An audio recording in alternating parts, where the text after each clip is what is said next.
Totoo pala yun, no? Pag naging nanay ka na, saka mong mas ma-appreciate ang nanay mo.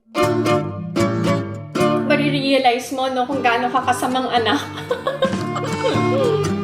Blackpink in your area.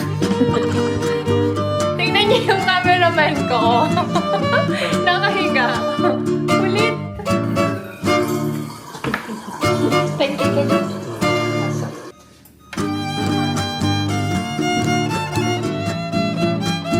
My baby. See you later.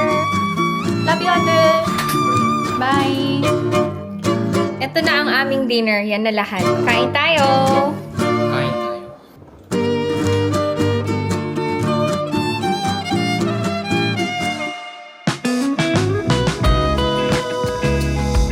Annyeong! Hi everyone! Welcome back to my channel. And this is Pinay Mom in South Korea. How are you, to netizens?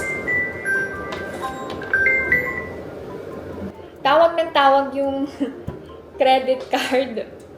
Nag-o-offer sila ng credit card loan. Sabi ko, hindi ko naman kailangan mag-loan eh. Kasi mababa daw yung interest. Kayo ba? Gumagamit ba kayo ng card loan? Or may credit card ba kayo? Dito sa Korea kasi, very common yung credit cards. Dito nga lang ako sa Korea nagkaroon ng credit card eh. Kasi ATM lang yung meron ako nung nasa Pilipinas ako. Pero most of the time yung credit card ni Alex yung ginagamit ko. Ayaw niya kasing ipagamit yung card ko. Sabi ni Ina, maaga siya today. Wala pa siya. Hinihintay ko siya para sabay kaming mag-lunch. Ang sweet ni Ina kagabi kasi after academy, lumabas siya kasama yung mga friends niya. Tapos, bigla siyang tumawag sa akin. Sabi niya, Mami, prepare ka ng watermelon for me later. So, sabi ko, okay baby, enjoy your time with your friends. Tapos, bigla ko naisip, baka may problema yung anak ko kaya biglang tumawag habang kasama niya yung mga friends niya. So, nag-message ako sa kanya, is there something wrong? Are you okay? Tapos, nag-message siya, alam niyo, ang sagot niya sa akin, baka nag-worry ka eh, kaya tumawag ako sa'yo. Yun. And sobrang saya ng puso ko kapag ganun si Ina sa akin. May nagtanong. Ito na naman ako sa may nagtanong. Sasagot lang naman ako sa mga tanong, ha? Kung di nyo gusto yung sagot ko, huwag na kayo manood. Hindi ko kayo pinipilit manood. Choice nyo yan. So, wala ba kaming planong lumipat sa single attached na bahay? Bakit sa apartment kami nakatira? Alam nyo, ang apartment dito, common talaga sa Korea. And mostly nung mga single attached homes ay nasa probinsya or nasa mamahaling city. And mahal magkaroon ng sariling bahay dito sa Korea, mapa single attached or apartment, mahal talaga. And bakit sa apartment kami nakatira? Kasi bakit nga ba? Kasi ito yung afford namin to netizens. And ang lugar namin, malapit sa Seoul, malapit sa lahat. So it's convenient for us to go wherever we want to go. Kasi siya, nasa sentro lang to netizens. Sino ang pumili ng lugar na to? Alam nyo, sobrang bilib na bilib ako sa mga biyanan ko. Kasi nung nag-start pa lang kaming mag-asawa as a couple, talagang nakasupport sa amin si Abuji and Omoni. Even yung unang-unang bahay namin, sila talaga ang nag-provide. So, bakit dito? Ang sabi kasi ni Abuji, para sa future namin, para sa future ng mga bata. Kasi mas okay mag-aral sa city kaysa sa province. Ang lugar ni Abuzi and Omoni ay probinsya po. Pero, yung probinsya na yon is malapit lang din sa Seoul. So, ang mga biyanan ko, iniisip din yung future ng mga apo nila. I think bago yung nagtanong kasi, bakit daw kailangan naming mag-rent ng apartment? Kung pwede naman kaming tumira na lang sa farm, doon magpatayo ng bahay. Hindi namin nirerentahan ang apartment na to. Thank you Lord kasi fully paid na ang apartment namin. So sa amin na talaga siya. And malaki ang naitulong ni Abuzi and Omoni para makabili kami ng apartment. Kung wala talaga ang tulong ng mga biyanan ko, alam nyo to netizens, siguro may loan kami sa bank and until now nagbabayad pa kami. So, yun. Sana nasagot ang tanong.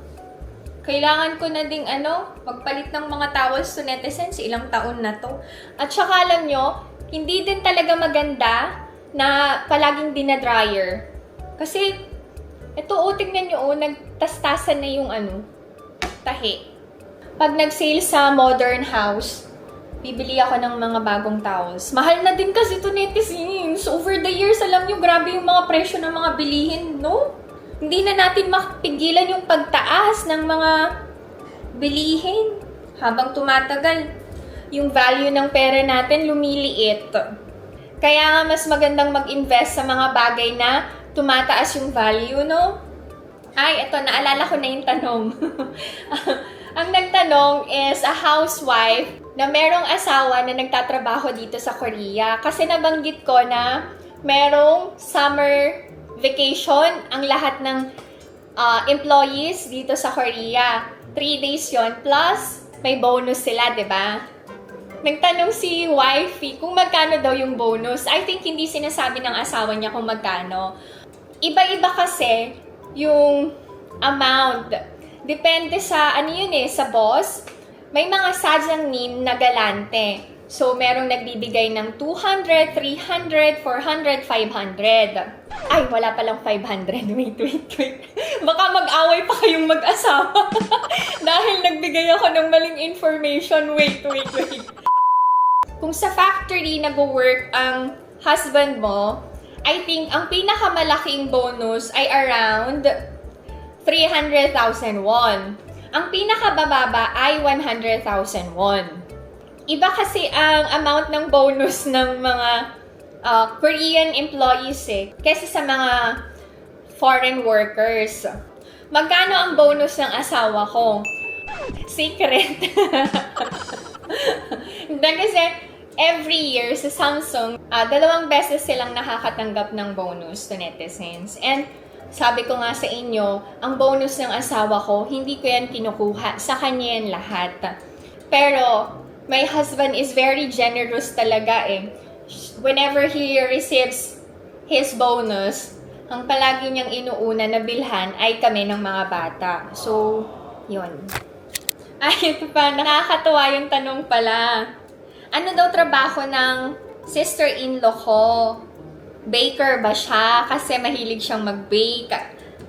Hobby niya yung baking to netizens. Siya po ay government employee. Accountant po siya. And alam nyo, sabi ko nga, diba, na-promote siya. Team Jangnim na siya. So, manager na siya.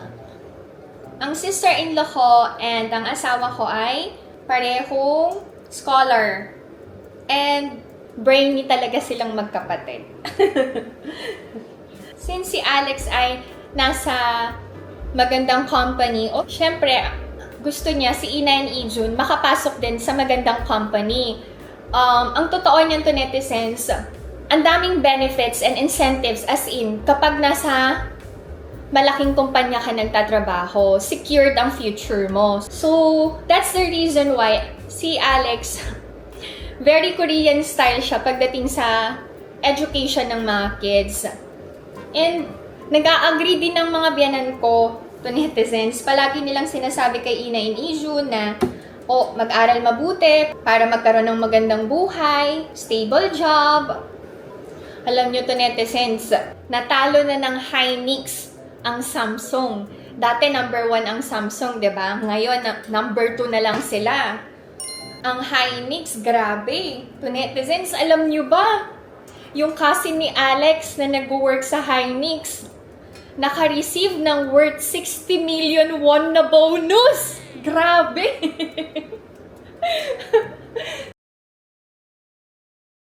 So silang mga nasa Samsung, sobrang stress sila and pressured sila kasi gusto nila makabalik sa nila, pagiging top 1 nila. Grabe yun, no, to netizens, no? 60 million won na bonus.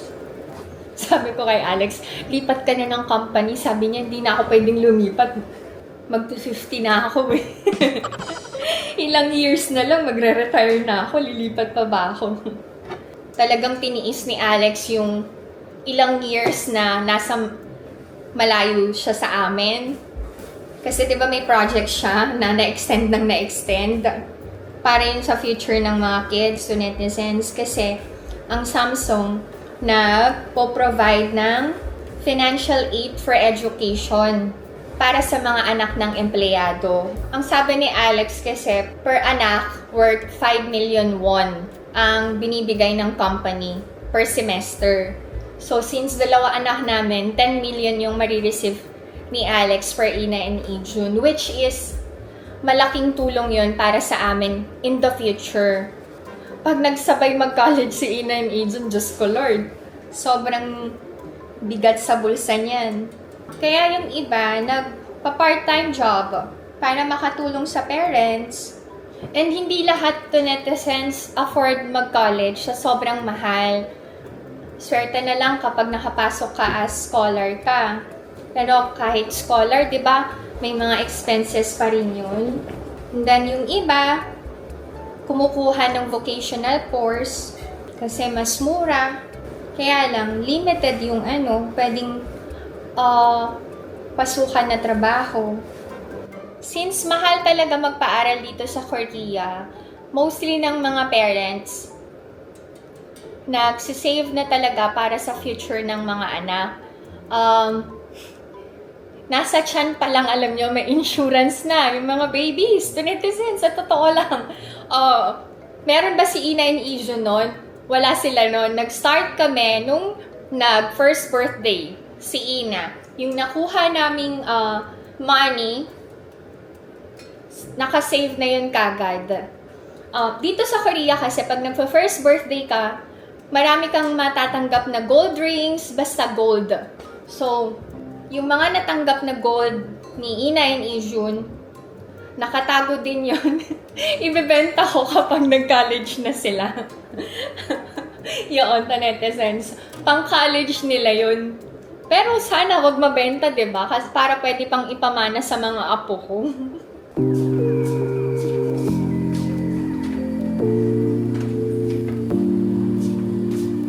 Kain tayo, to netizens. Binake to ng sister-in-law ko. Coffee bread. Coffee Madeline. Masarap naman. Tapos ito yung mini plums na hinog na. Nakatikim na ba kayo ng plums? Alam nyo, I remember si nanay.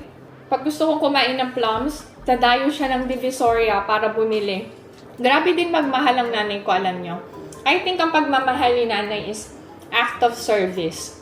Hindi words of affirmation. Kasi kahit hindi kami mayaman, hindi kami naglalaba talaga to netizens. Pati yung luto. Ako naman, linis talaga yung ko.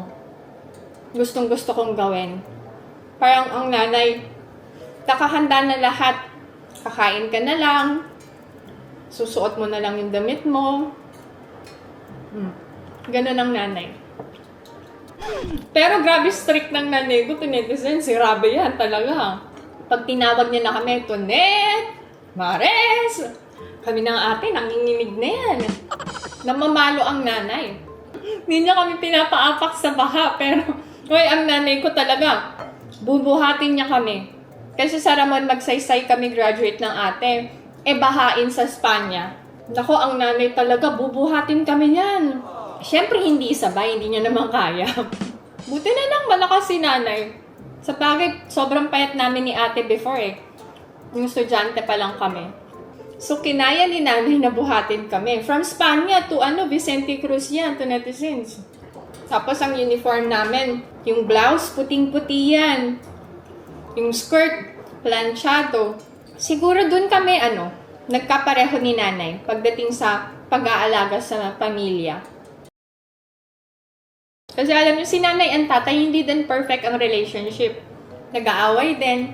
Pero kahit hindi sila okay ni tatay, palagi niyang pinaghahanda ng pagkain si tatay. Kasi ang tatay driver, so puyat siya kasi ang biyahe niya madaling araw. Ang nanay ko, imamassage niya ang tatay. Totoo pala yun, no? Pag naging nanay ka na, saka mo mas ma-appreciate ang nanay mo. Totoo yun, the netizens. Tapos, marirealize mo, no, kung gaano ka kasamang anak. Totoo yun, the netizens. Kaya kayo, kung hindi pa kayo nanay, maniwala kayo sa akin. Huwag niyong hayaang magsisi kayo. Mahalin niyo, i-express niyo yung pagmamahal niyo sa parents niyo. Siyempre, hindi lang pala kay nanay. Diba? Parang magkaiba kasi ang nanay at tatay talaga, no?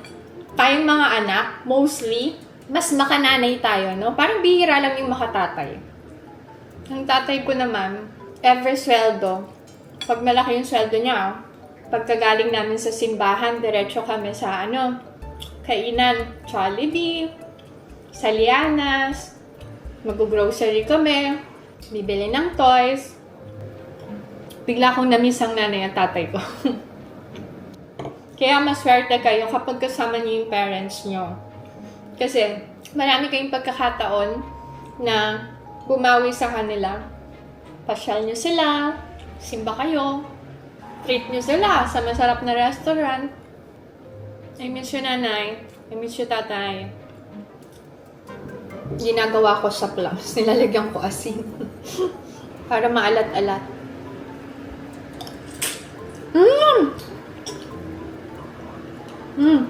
Harap. Anong kalasa nito? Parang yung siniguelas natin. Tagal ko nang di nakakakain nun. Pati ng lansones. Merong rambutan dito to netizens, pero frozen. Region is home! Pancake ito. Prepare ako ng pancake. Pinapanood ko ulit to netizens yung Korean drama na Snowdrop. Kasi si Ho Namjoon nandun pala. Alam niyo, hindi ko siya matandaan.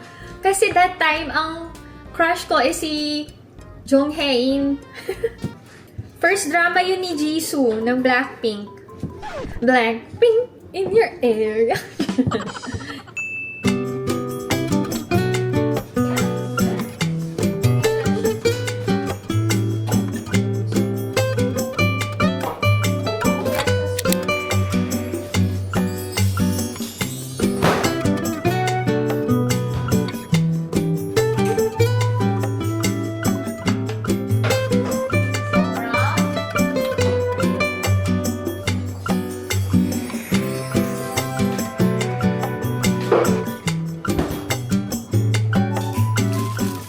Kakarating lang ni Ina. Nag-lunch na daw siya. Nagpapahanda ng merienda. Naglaga ako ng mais to netizens. Ito yan, no? Merienda.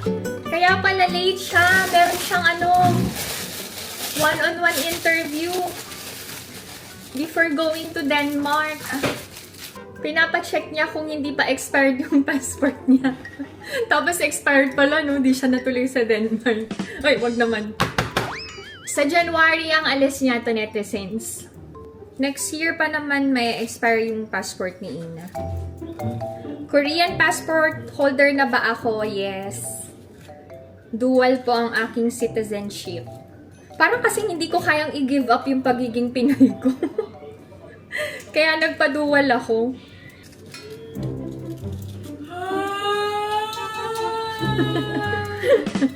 Sleepy? Haba ng hikab ah. Di ba ilang araw na absent si Ina sa academy? Ngayon, yung teacher, kay Alex na nag-message, hindi na sa akin. So, tinanong ako bakit daw absent si Ina. Sabi ko, pagod yung anak mo. Gusto magpahinga. Tapos sabi niya, kakausapin ko nga. Alam ko na pagagalitan niya yan si Ina. Kasi parang nagiging irresponsible si Ina sa oras and sa pag-aaral, sa academy ha.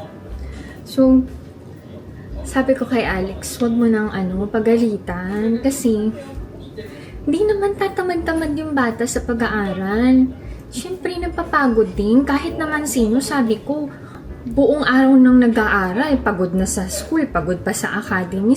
Hayaan mo naman. Kagabi, pinuntahan ni Alex sa kwarto. Tapos sinabi ni Alex sa akin, sinunod ko yung sinabi mo hindi ko pinagalitan. Kinausap ko lang. Alam niyo, tanong ko kay Alex, anong tono mo? Malambing.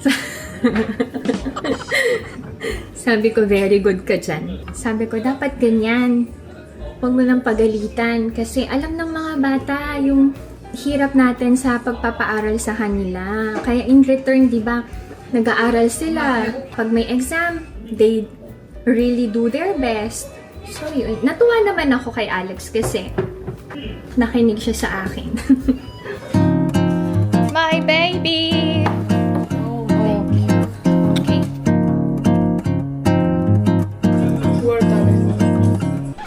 Ay, may kiss ka niya. Kiss naman. Sabi sa inyo, ayaw niya yan.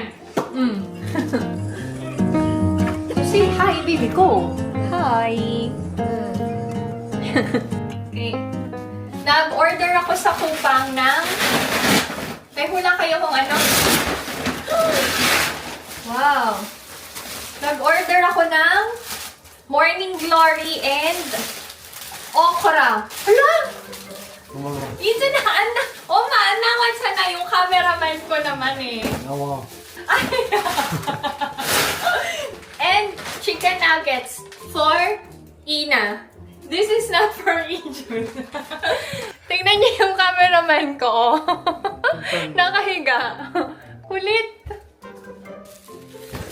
Binabalik tong bag na to. Pipick upin na lang. Then ito ay for recycling materials.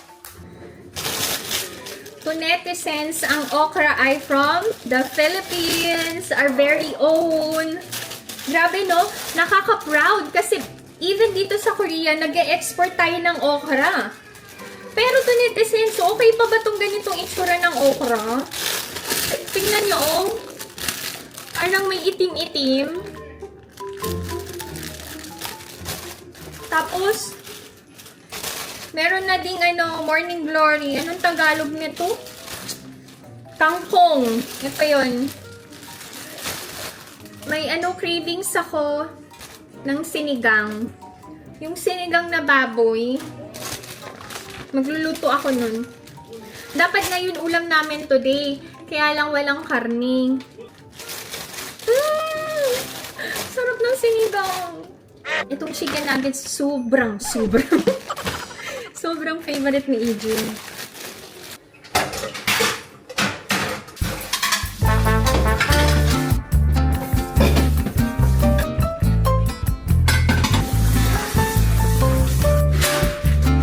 Okay. Kung may green peas kayo, pwede kayong maglagay sa sinaing. Pwede din maglagay ng mani. Kung meron kayo. Si Omoni kasi ganun ginagawa niya pag nagsasaing siya. Ilang beses kayong maghugas ng bigas? Ako, 3. Minsan 4.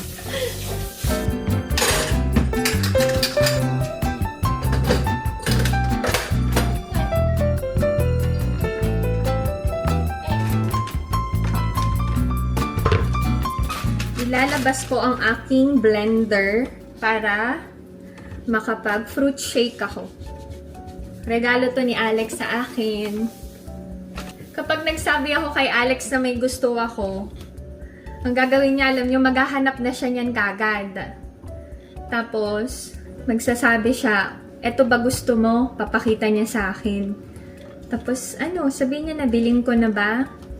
Hindi ko directly pinapabili kay Alex. Sinasabi ko sa kanya kung anong gusto ko. Pag may budget siya, naku, bili ka agad yun. Kapag wala pa siyang budget, sasabihin niya, hintayin mo kapag may pera na ako, bili natin. Ganon. Anong brand na to?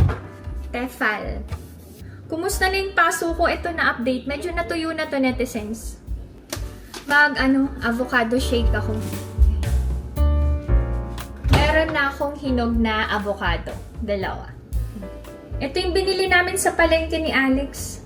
Sana maganda, no? Ay, alam nyo to, netizens.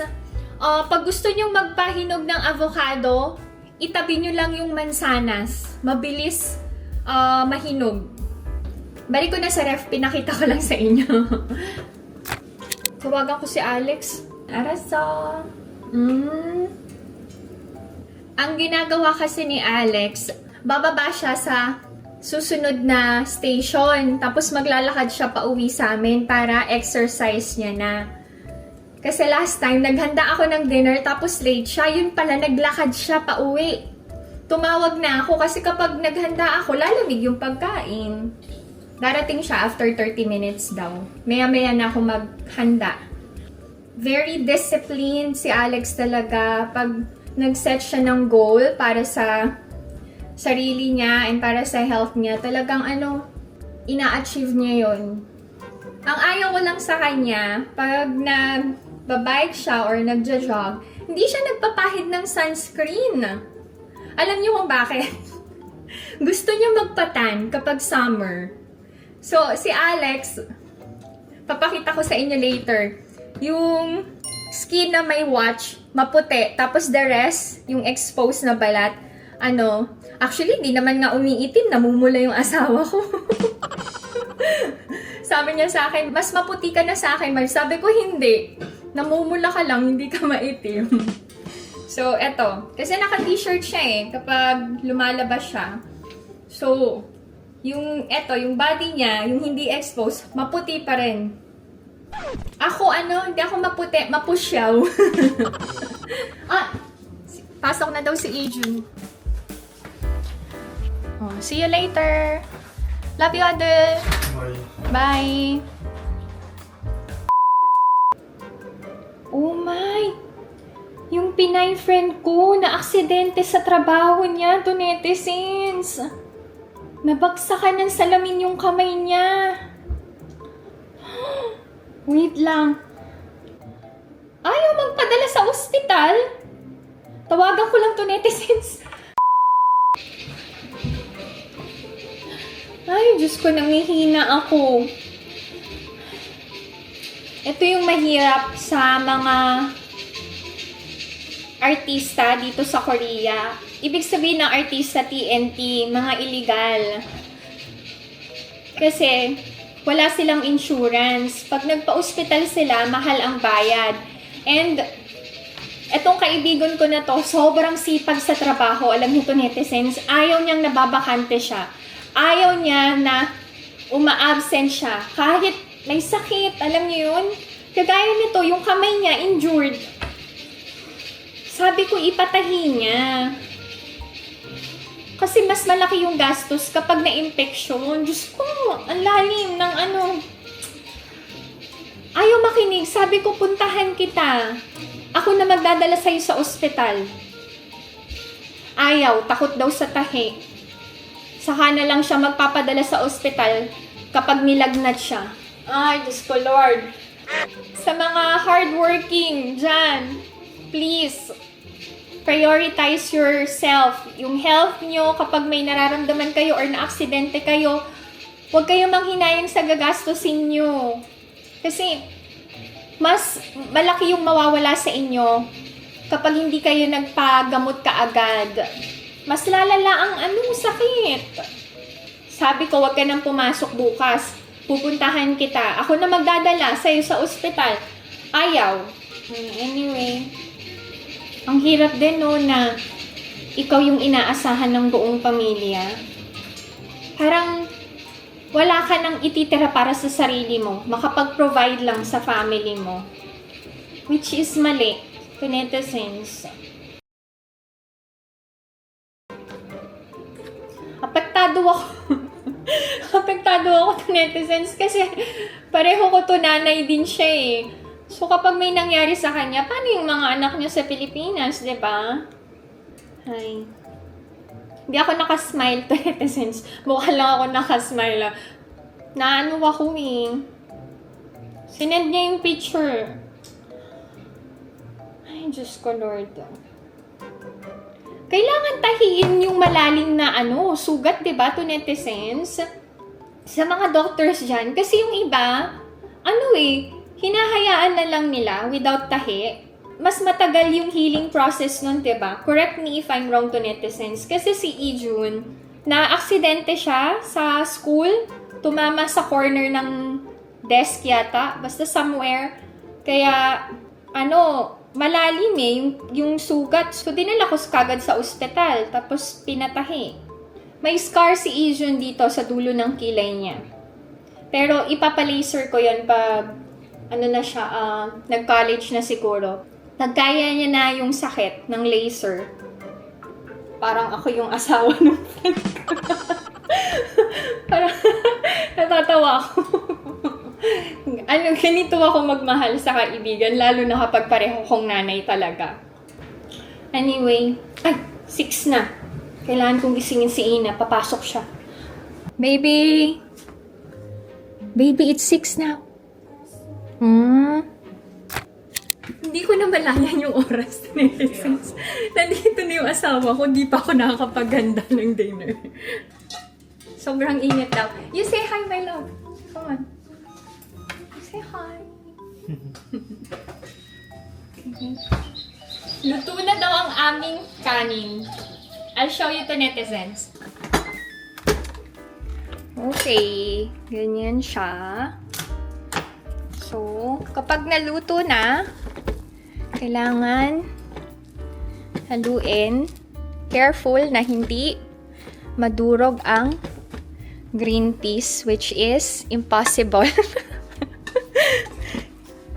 Kasi madudurog at madudurog habang hinahalo ang sinaing. Okay. Yung green peas galing sa farm yan. Nagmamoist.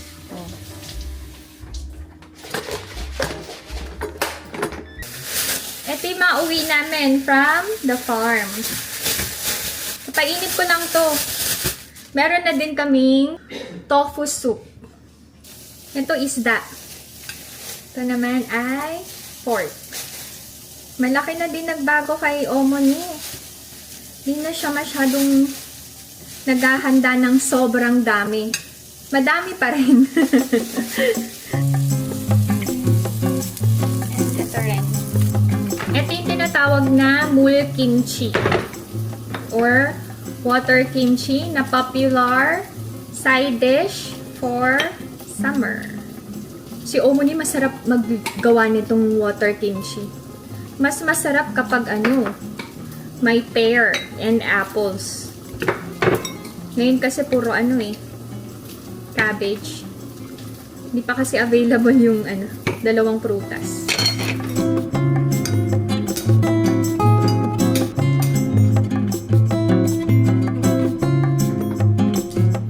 This time, gagawin ko yung avocado shake. Ay, okay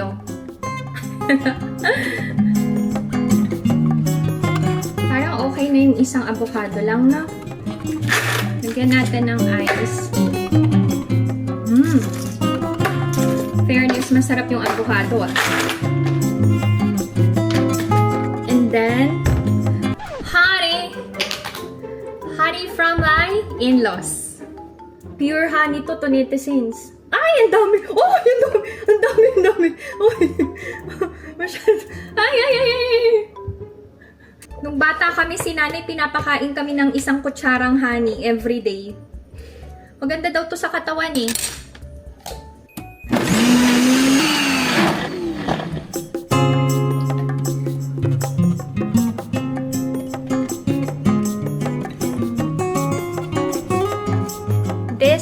our dinner. Kain tayo. Sana masarap tong avocado shake. 밥 먹자. Mmm! 밥 먹어. Mmm! 끓인 고기 안 시켰어.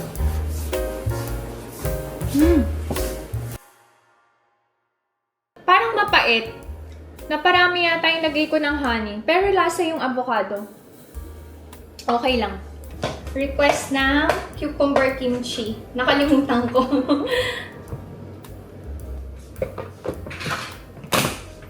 고기는 없어? Oh, 안 했어. 그거 고기.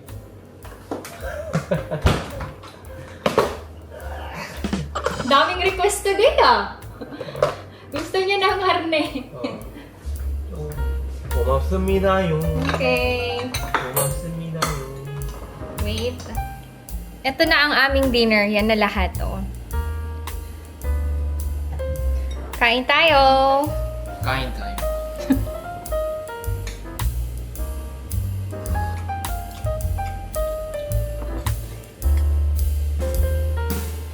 Ay, show na. Tingnan nyo. Hmm? Dito yung ano niya. Watch niya. Your skin is red now. Even your face, oh. 헬보이요. Hellboy, yes. You say bye-bye na inaapa. Bye! Thank you so much sa pagsama sa akin ngayong araw na to. See you sa next vlog to netizens. Bye! Love you! Hindi rin pala masarap pag masyado maraming honey. Pure honey kasi yung ano nilagay ko.